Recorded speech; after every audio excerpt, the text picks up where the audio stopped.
আগুনের তাপ কমেছে হযরত শাহজালাল আন্তর্জাতিক বিমানবন্দরের কার্গো কমপ্লেক্সে, তবে রেখে গেছে তার ভয়াবহ চিহ্ন। সোমবার সকালে ফায়ার সার্ভিসের একটি দল কার্গো কমপ্লেক্সের ভেতরে প্রবেশ করে। ভবনে রাসায়নিক জাতীয় পদার্থ থাকায় আগুন নেভানোর পরও দুর্ঘটনা এড়াতে কাজ করছেন তারা। সোমবার পুরো দিন তারা পর্যবেক্ষণ করবে বলে জানা গেছে। কার্গো কমপ্লেক্সের বাইরে ক্ষতিগ্রস্ত আমদানি সংশ্লিষ্টরা দাঁড়িয়ে আছেন। জানালেন, আগুনে সব শেষ তাদের, এখন অপেক্ষা কর্তৃপক্ষের পরবর্তী পদক্ষেপের জন্য। এইটা হলো সরকারি গুদাম।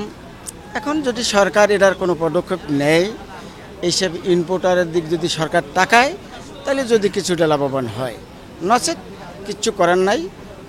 এটা যার মাল গেছে সেই বোঝে। এখনও তাদের সঙ্গে কোনো কথা বলতে পারে না, তারা মিটিং করছে, তারা সিদ্ধান্ত আমাদেরকে পরে দিবে, এই পর্যন্ত আসে। শনিবার কার্গো কমপ্লেক্সের আগুনে পুড়ে ছাই হয়ে যায় বহু আমদানি করা পণ্য। এতে গত 2 দিন বিমানবন্দরের পণ্য খালাসের কার্যক্রম পুরোপুরি বন্ধ ছিল। তবে দুপুরের পর থেকে 9 নম্বর গেট দিয়ে পণ্য খালাসের কার্যক্রম আংশিক শুরু হয়েছে। সমস্ত এয়ারলাইন্সের ব্যাপার, সমস্ত সিভিল এভিয়েশনের অথরিটির ব্যাপার, এই বিষয়গুলো আমরা কালকে যে যৌথ মিটিং হয়েছে, আপাতত নতুনটার ব্যাপারে ওইটা রেডি হইতে যে সময় লাগবে, এই সময় পর্যন্ত অস্থায়ীভাবে এই 9 নম্বর গেট দিয়েই চলবে।